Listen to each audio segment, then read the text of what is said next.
Hey there everyone, I am so excited to be filming a new video for you today, but before we dive in, I just wanted to say a huge thank you to each and every one of you for your amazing support since the launch of my channel. Your kind words, helpful comments, and engagement with my videos have all been incredibly motivating, and I just can't express my gratitude enough. Here's some more exciting projects and stories for you to enjoy in the future.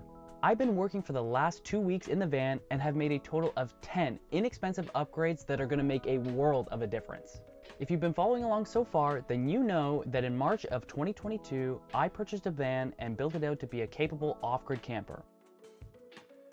The bulk of the build came to a close in February of 2023, and now, with the promise of warm weather on the way, the rush to tie up all the loose ends within the build begins. So our upgrade started with addressing the problem I had with the storage underneath the bed. It was far too dark to make checking the electrical system or getting something from underneath it easy, so I knew it needed some lights. Throw in some automatic LEDs and that problem is all but taken care of. They were super easy to install and effectively solved the problem altogether. Now I know what you're thinking. Damn, wow, that is such a massive upgrade. But hold on a minute, we gotta start with the simple stuff and work our way up to the more exciting things. And I promise, something on this list you're gonna wanna use in your build or your potential future build, so stick with me. Next, as safety is my #1 concern, I felt it necessary to have a first aid kit. So I scoured the internet and found one that I thought fit my needs, and carefully stored it in the van. If you don't already have a first aid kit, I would really recommend getting one.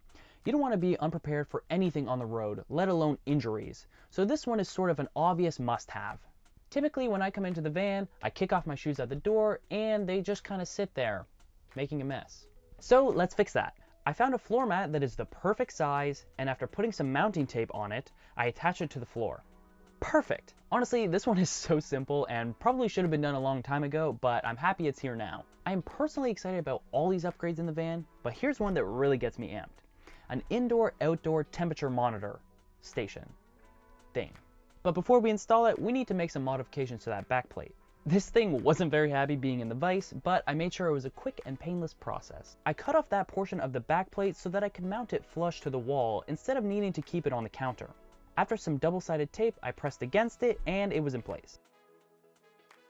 The only thing left to do was to attach the outdoor monitor, which, depending on how you look at it, was either mounted with 5000 IQ precision or 5 IQ precision. We took a thick metal wire, pushed it through the mounting hole, bent it, then hooked it around a bolt outside the van, tightened the bolt, and then boom, the temperature station was complete and functioning. I think this is perfect for van life because a lot of your decisions depend on the temperature inside and outside of your space. So being able to have it all on one screen makes me really excited to see how useful it's going to be as the weather changes. Speaking of changing weather, as soon as the warm weather arrives here in Canada, I am planning a massive road trip to kick off my van life journey, and I'll be documenting all of the ups and downs on this channel. So if that's something that sounds like fun to you, I would really encourage you to subscribe.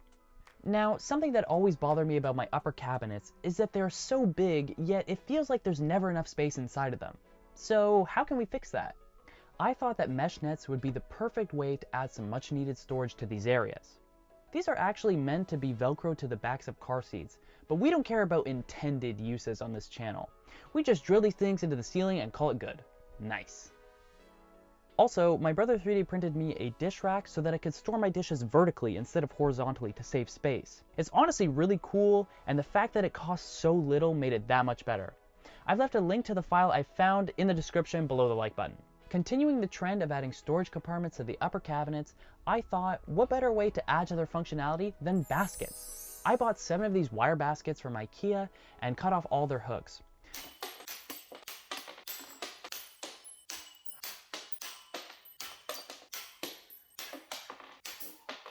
Once that was done, I ground down all the rough edges with my angle grinder. Now, jokes aside, I do actually prioritize safety when operating power tools, and I've been made aware that this is not the correct disc to be using for this task. So this is me chiming in to say don't do what I'm doing here. Even though it worked out fine, I recommend using the right tool for the job. With all the baskets cut and ready for mounting, and with my dad on the job with me, we screwed them into place and they were rock solid. I also threw one up in the bathroom to hold the substrate for the composting toilet, which until now didn't have a place of its own. And the basket keeps it perfectly out of the way while still keeping it accessible. These baskets have already been super useful, so I'd really recommend something like them for your build. The bathroom also received another upgrade in the form of a toilet paper holder, because yes, in my van that counts as an upgrade. It only required 2 screws and 10 minutes of my time, and it was installed.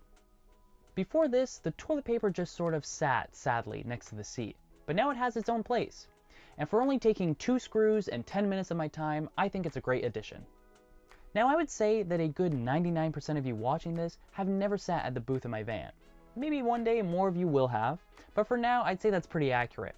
So most of you wouldn't know that the tabletop is actually quite wobbly. To remedy this, I took a look at the design of the tabletop and realized that a lot of the torque was being placed on the top flange, something that had very short screws, so it couldn't provide a lot of support. So I removed the old screws and put an extra slab of wood underneath.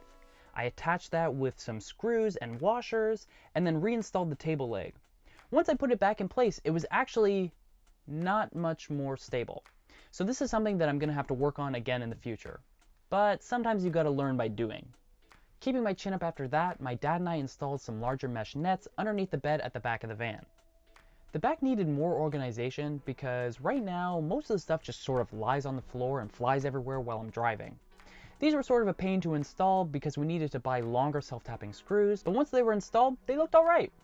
We don't go for perfectly straight anything anymore. I love these because I just know they will be so useful for storing all kinds of things in the back and make more room for the largest items that need to be stored under the bed.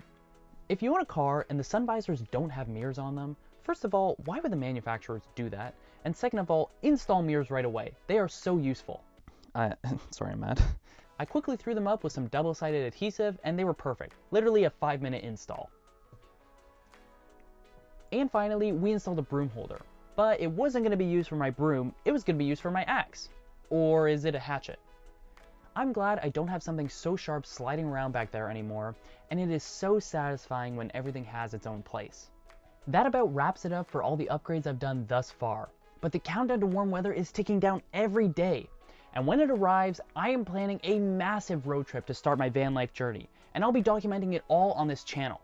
So if that's something that sounds interesting to you, then you won't regret hitting subscribe.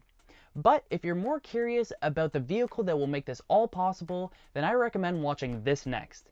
And with that, I'll see you soon for another video.